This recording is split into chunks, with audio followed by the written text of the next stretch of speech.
Welcome back to the Energy. I am G. We started off into a religious journey to show you a way to open up your mind, to show you that the way people thought and think are flawed to their words and their actions. Um, so, the things that I found I want to give you, because the way that I see them aren't the way other people see them. So, I just wanted to give you my way of seeing things.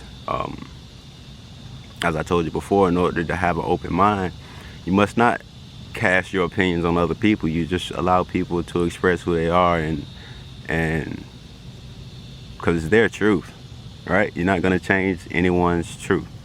So let me give you these scriptures that we will be not necessarily diving into too deep. I'm giving them to you so you can do that on your own whenever you find time.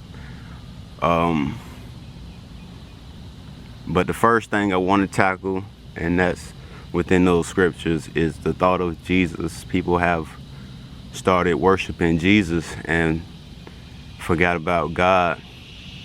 And the goal for Jesus was to show people how to get to God. So people end up worshiping the way more so than their creator. And it's like in Revelations, it talks about that. It talks about who Jesus is. So there should be no confusion, but there is. So Jesus is a way. Another thing within the scriptures is the people. God talks about people, and the qualities of these people saves them, right?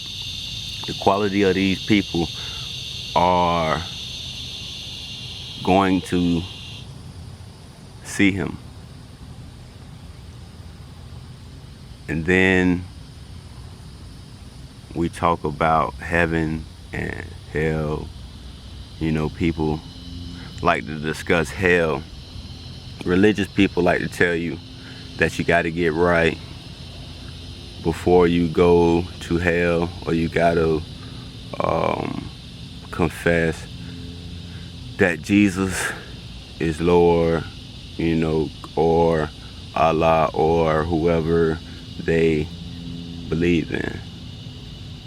But I've come to understand that all these people are one in the same, or one of the same, you know, because God is in all, if you believe in God. So there's no one separated unto themselves without being a part of God. So there is parts of truth and parts of lies. That's a part of human makeup, because of the act or the ability to want to be powerful. The same powerful people lie to themselves, lie to others for various reasons. But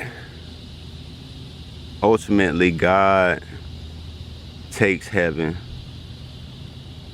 and he makes a new one, and he takes hell and destroys hell. So when people say that heaven, you're trying to get to heaven, trying not to go to hell, well, God is going to take people from hell and still judge them. My thing is, if he done judged them to hell, and hell is where he's supposed to be spending eternity, why take them out and judge them, right? Because judgment had been passed, but that's what people would want you to believe. And it's only because they do not understand who God truly is.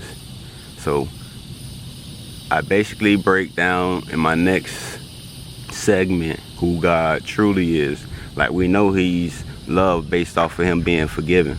Like, taking people out of hell and still judging them based on their works. Now, you think their works got them into hell, but that ain't the way that it is transpired. So, with that being said, I think you will find that interesting For one, people have made Jesus more than they should have. Two, hell isn't the final place for anyone who goes there. And three, God is going to judge every man based off of who he was as a man on earth, right? Not by our standards of what we think right or wrong is, because we done made right and wrong to cater ourselves for real, and then find ourselves in the same loophole. It's like people are hilarious. But that is the end of my discussion today. On the next topic, like I said, we're gonna dive into what love is, how you pretty much how you move with it, what is it, how you do it. You know what I mean? So keep an open mind about it, and we'll be back.